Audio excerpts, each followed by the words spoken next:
Dear Miss Callie, hindi ko akalaing isang gabing hindi ko malilimutan ang magiging kapalit ng simpleng welcome home ko kay kumpare. Tawagin niyo na lamang akong Lara, 34 anyos, misis ng isang OFW. 3 taon nang nasa abroad ang asawa ko, kaya bihira kaming magkasama. Wala pa po kaming anak, at sa bawat taon, mas humahaba ang pagitan ng yakap at halik na dati araw-araw kong nararamdaman. Kaya noon, nalaman kong mas maagang umuwi si Tom, kumpare namin, at matagal ding nagtrabaho sa ibang bansa. Hindi ko alam kung bakit may kakaibang kilig akong naramdaman. Noon pa man, may lihim na akong paghanga sa kanya. Hindi ko lang kailanman pinakita, dahil mas naunang dumating sa buhay ko ang asawa ko. Isa pa, alam kong hanggang paghanga lang ako at wala ng iba. Pagdating ni Tom sa Pinas, agad siyang dumaan sa bahay. Uy Lara, masiglang bati niya nang dumating siya sa harap ng bahay namin, bit-bit ang malalaking kahon ng pasalubong. Ang aga mo hindi ba dapat sabay kayo ng mister kong uuwi? Tanong ko habang tinitingnan ko siya. Mas lalo siyang gumwapo ngayon. Medyo umitim pero mas maayos ang tindig. Mas gumanda pa nga ang pangangatawan. May nasikaso ko kaya nauna akong umuwi. Sagot niya sabay kindat. Doon ako parang kinuryente. Hindi ko alam kung bakit ako parang dalaga na kinilig ng ganun. Pasalubong ko to sa'yo. Para yan sa'yo talaga. Sabay abot niya ng maliit na kahon. Nang buksan ko, isang mamahaling pabango at bag ang laman. Hindi ko alam kung matutuwa ako o mahihiya. Grabe ka pare, ang mahal nito Huwag mo nang tanggihan. Matagal ka nang mabuting kaibigan sa pamilya ko. Tsaka, sandali siyang tumingin sa mga mata ko. Matagal ko nang gustong makabawi sa'yo. Hindi ko alam kung anong klaseng tingin yun, pero parang natunaw ako sa kilig. Ilang araw pagkatapos ng kanyang pagdating, nag-invite siya ng simpleng inuman sa bahay nila. Nagpunta ako. Ako lang, kasi hindi pa naman nakakauwi ang asawa ko. Madami rin namang bisita, pero habang lumalalim ang gabi, isa-isa silang nagsiuwian, hanggang kaming 2 na lamang ang natira sa terrace nila. Namiss mo ba ang kumpare mo? Pabirong tanong niya sa akin habang nakasandal sa upuan. Siyempre naman, matagal ka ring nawala Pero ako, mas matagal kitang namimiss. Banat niya. Napangiti ako, pero sa loob ko parang may kumakalabit. Hindi ito dapat, pero hindi rin ako umatras o tumanggi. Pero nabigla ako nang lumapit siya sa akin ng dahan-dahan. Hindi ko alam kung dahil sa dala ng alak o dahil may lihim din siyang pagtingin sa akin, pero hindi ko siya pinigilan. Hinawakan niya ang kamay ko. Maya-maya, huminga siya ng malalim at bumulong sa tenga ko. Lara, ang tagal kong hinintay to. At doon, tuluyan akong bumigay. Hindi ko maalala ang bawat detalye. Pero sa bawat haplos at bawat halik niya sa akin, ay tila tumatatak ito sa pagkatao ko. Hindi iyon basta uhaw lang. May halong kilig din na matagal ko nang tinatago. Parang sumiklab lahat ng pagpipigil at paghanga ko sa kanya noon pa. Nang matapos ang gabing yun, pareho kaming tahimik. Pero bago ko umalis, hinawakan niya ang kamay ko at sinabing, Lara, hindi ka to malilimutan. Habang naglalakad ako pa uwi, hindi pa rin mawala sa isip ko ang amoy ng pabango niya. Parang sumama yon sa bawat hinga ko. Hindi ko alam kung kasalanan ba to o regalo ng kapalaran.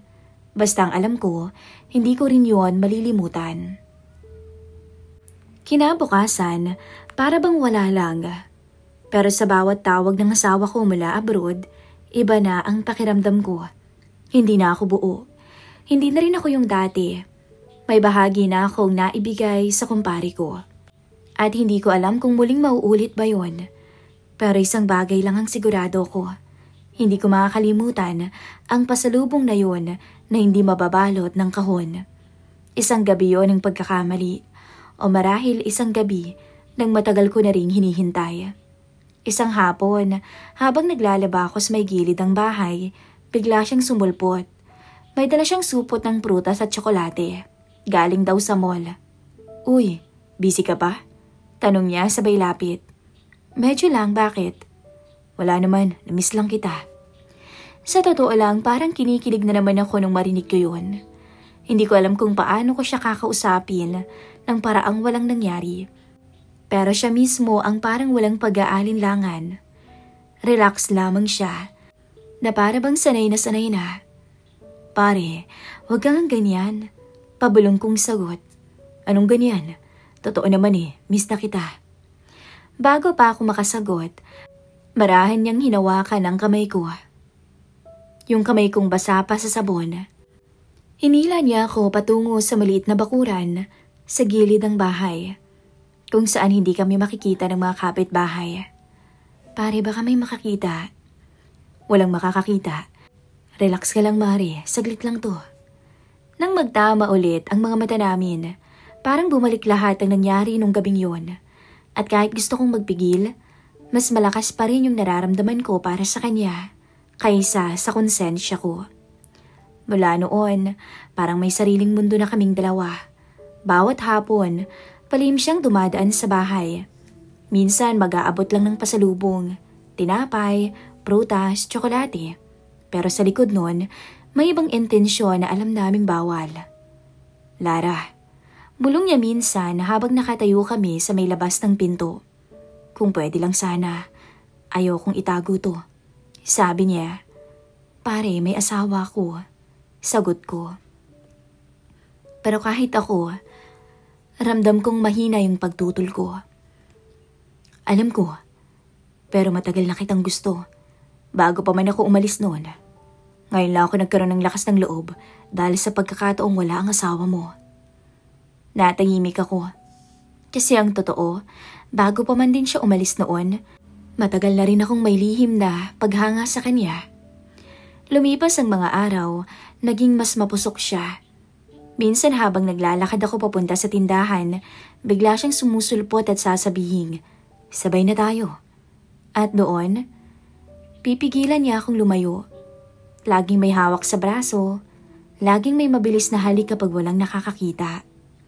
Simula noon, lalo akong natutong maging maingat. Lalo ko ring natutunang magtago ng lihim. At sa bawat tawag ng asawa kong si Sonny mula abroad, habang nagsasabing, miss na kita." Hindi ko alam kung paano ako dapat tumugon ng buo ang loob. Kasi ang totoo, yakap ng iba na ang mas madalas kong maramdaman ngayon. Isang gabi, nag-text siya. "Andito ako sa may gate niyo. Labas ka saglit." Hindi ko alam kung bakit ako sumunod. Suot ko lang yung lumang duster ko. Nakatali pa ang buhok ko. Pero nang mga sandaling lumabas ako, hinila niya ako papasok sa kotse niya. "Lara, hindi ko na kaya. Miss na kita." Bulong niya habang nakayakap sa akin. At sa loob ng madilim niyang sasakyan, muli kaming naligaw sa pagitan ng tama at mali. Walang salita, mga titig lamang, mga haplos at halik na parang sinasabing, "Akin ka." Pagbalik ko ng bahay, nanginginig pa ang tuhod ko. Ramdam kong magkahalong kaba, takot at matinding kilig. Hindi ko alam kung paano ko haharapin ang sarili ko sa salamin. Alam kong delikado. Alam kong kahit kailan pwedeng mabuko kami. Pero sa tuwing naiisip ko si Tom, parang hindi ko kayang tapusin ang bawal naming relasyon. Sabi nila, kapag may asawa ka, matibay dapat ang paninindigan mo. Pero paano kung yung taong matagal mo ng lihim na gusto, biglang bumalik, at ikaw naman ay matagal nang nauuhaw sa pagmamahal? Hindi ko pinagmamalaki ang nangyari, pero hindi ko rin to makakalimutan. Sa bawat gabi, siya ang laman ng isip ko, hindi ang mister kong nasa malayo. At sa totoo lang, hindi ko alam kung kaya ko pa siyang iwasan. Hindi ko alam kung hanggang kailan tatagal ang ganitong klaseng lihim. Habang tumatagal, mas lalo kaming nagiging mapusok ni Tom. At habang dumarami ang sandaling patago kaming nakikita, mas lumalaki rin ang kaba sa pagkatao ko. At kahit wala mang direktang pruweba, Nararamdaman kong may mga matang nagmamasid sa amin. Mga kapitbahay, na tahimik pero matalas ang tingin, na isang maling galaw lang, pwede kaming mabukinga.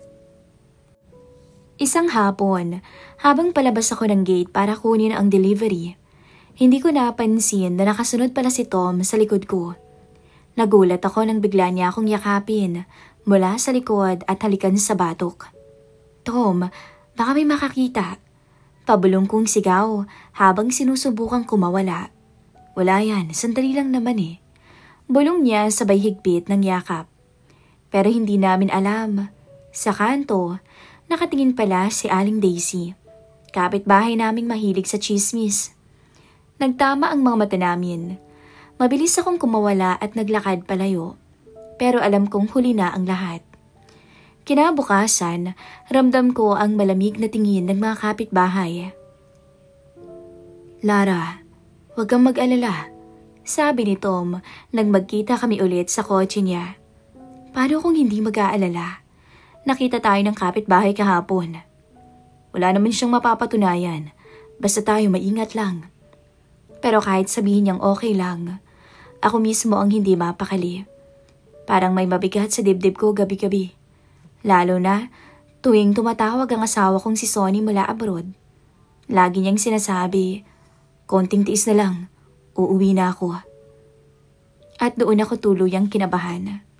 Lara, baka bumalik ako sa abroad ulit sa susunod na buwan. Biglang sabi ni Tom isang gabi habang nakahinto kami sa madilim na kalsada. Parang may kumurot sa puso ko. Kahit alam kong bawal ang relasyon namin, nasaktan pa rin ako. Ganun ba? So hanggang dito na lang to. Hindi ko alam, pero isa lang ang sigurado. Dahan-dahan siyang lumapit sa akin. Hindi kita makakalimutan. Hindi ako nakasagot. Tumingin lamang ako sa kanya. Yung tinging punong-puno ng mga alaala naming hindi kailanman pwedeng ipagsigawan. Dumating yung araw. Bumalik si Sonny mula abroad.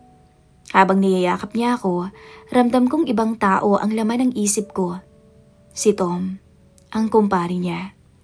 Lahat ng sandaling kasama ko si Tom, parang pelikulang umiikot sa loob ng utak ko.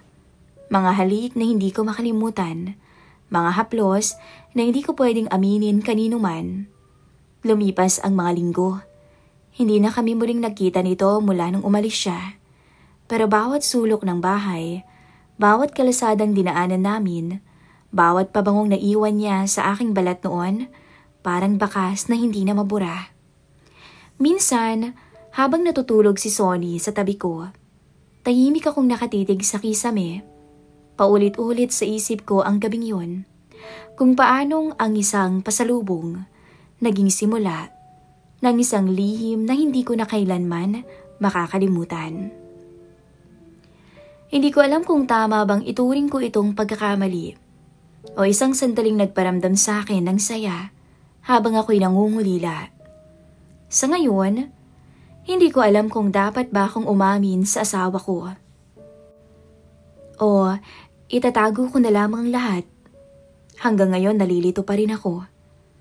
Paano ko malilimutan at maitatago sa asawa ko ngayong nalaman kong 2 buwan na akong buntis. Hanggang dito na lang po ang aking kwento. Sana'y matulungan niyo ko. Lubos na umaasa, Lara. At dito na po natatapos ang kwento ng karanasan ng ating sender na si Lara. Sana po ay matulungan natin siya sa pamamagitan ng ating mga payo. Muli, ito po ang inyong lingkod, Miss Callie. Hanggang sa muli.